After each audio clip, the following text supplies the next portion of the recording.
है कि भाईजान को भी बहुत मजा आता था। वो किसानों के साथ खेलते थे, ट्यूबवेल में नहाते थे, पेड़ के साए तले वो खाना खाते थे। उन्हें ये वक्त लुत्फ देता था। लेकिन एक दिन ऐसा हुआ कि दूसरी जानिब अमजद खेतों की सैर कर रहा था। उससे ज्यादा देर तक एक जगह बैठा ना गया। उसने फार्म हाउस में रहने के बजाय खेतों की सैर करने को तरजीह दी। उसके साथ एक ज़ईफ किसान फैज नामी भी शामिल था, जो उसे बता रहा था कि कहां कहां कौन कौन सी जमीनें अमजद और उसकी बहन की मिल्कियत में शुमार होती हैं। अमजद बोला, फैज चचा, मुझे सब याद है। आंखें बंद करके बता सकता हूं कौन सी जमीन का टुकड़ा हमारा है और कौन सा पराया।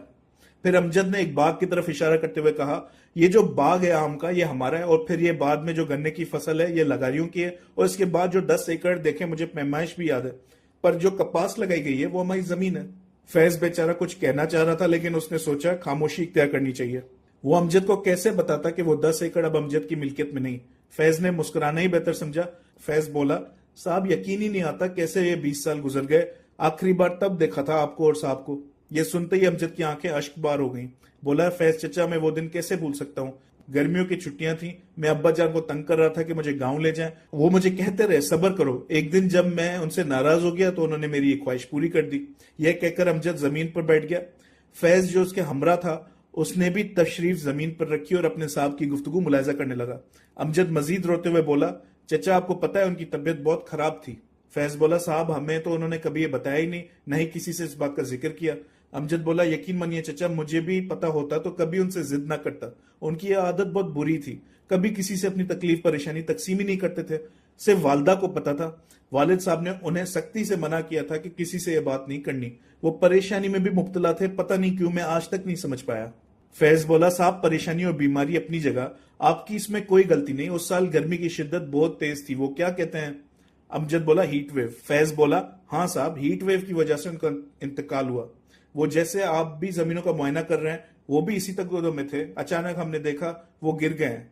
आप उस वक्त आराम कर रहे थे, हमने सोचा आपको तंग नहीं करना चाहिए, कोई मामूली सी बात होगी। लेकिन जब अस्पताल पहुंचे तो पता चला साईं को हीट स्ट्रोक हुआ था। उन्होंने आखिरी लम्हात में आपका नाम पुकारा। यह सुनकर अमजद मजीद रोने लगा। फैज मजीद बोला, हम किसानों ने आपको बेदार किया और जल्दी अस्पताल ले आए, लेकिन वो बमुश्किल एक ही जुमला बोल पाए और फिर वफात पा गए। अमजद बोला, चचा, वो मेरी जिद को पूरा करने के लिए यहाँ आए थे, अगर वो ना आते तो। यह कहकर अमजद धाड़े मार मार कर रोने लगा। फैज ने अमजद के कंधों पर हाथ रखकर कहा, साहब, मैं समझता हूं आपका दर्द, लेकिन आप कुछ भी नहीं कर सकते थे। तकदीर में जो लिखा है उसे कोई तब्दील नहीं कर सकता। दूसरी जानिब सकीना ने फरिया को यह सारी बात बताई और फिर फरिया से बोली, उस दिन के बाद भाई कभी गांव नहीं गए। हाँ, आज गए हैं, लेकिन मुझे अच्छी तरह पता है वो काफी जज्बाती हैं। वो अपने जज्बात पर काबू नहीं रख पाएंगे। मुझे उनके लिए काफी फिक्र होती है। जैसे अब्बू कमजोर दिल थे, वैसे ही भाई भी बेइंतहा कमजोर दिल हैं। फरिया बोली, अल्लाह खैर करेगा, तुम फिक्र ना करो। सकीना बोली, कैसे ना फिक्र करूं, एक तो वो चचा जान के साथ गए हैं। मुझे चचा जान की नीयत पर बहुत शक है। पता नहीं क्यों मुझे उनके इरादे कभी ठीक नहीं लगे। मैं भाई से ये कहती हूं तो वो चिढ़ते हैं, कहते हैं वो हमारे मोहसिन है। फरिया बोली, ये बात सच नहीं। सकीना बोली, हाँ, लेकिन मुझे 100% यकीन है उन्होंने बहुत सी बेजाब्तगियां की होंगी भाई की गैर मौजूदगी में। ये दौलत और जायदाद चीज ही ऐसी है। फरिया बोली, सकीना, तुम भी ना। इतने में सकीना को लैपटॉप पर अली का मैसेज मौसूल होता है। अली ने वक्ती तौर पर सकीना को अनब्लॉक करके लिखा, अपने भाई का नंबर दीजिए। सकीना गुस्से से आग बगोला हो गई। बोली, ये समझता क्या है अपने आप को। अभी वो कुछ लिखती, इतने में उसे अली के टाइप करने का इशारा मिला।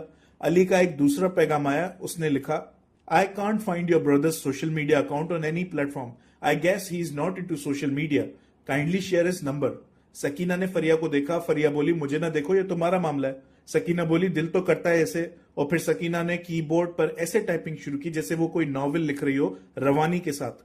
उसने पहले एक लंबा चौड़ा मैसेज टाइप किया, लेकिन फिर पूरे पैगाम को मिटाकर महज ये 2 अल्फाज लिखे, गेट लॉस्ट। अली ने चंद सेकंड्स के अंदर रिप्लाई किया, I am already lost, that's why I need you. Sakina ने फरिया की जानिब देखा। फरिया बोली, भाई तुम्हारा मामला है, तुम तय करो। वो साथ मुस्कुरा रही थी और इशारों इशारों में सकीना को तंग कर रही थी। अली का यह आखिरी पैगाम देखकर उसने ताली मारते हुए और जोरदार कहका लगाते हुए कहा, भाई वो गुमशुदा है, उसे बाजियाब करो जल्दी। सकीना बोली, भाई को आने दो, बताती हूं उन्हें। फरिया बोली, सोचना भी मत, फजूल में फड्डा हो जाएगा। ये मर्द लोग एक दूसरे का सर फाड़ कर ही दम लेंगे। दरगुजर करो और उसे जवाब देना बंद करो। वो ये सब तुम्हारी तवज्जो हासिल करने के लिए कर रहा है।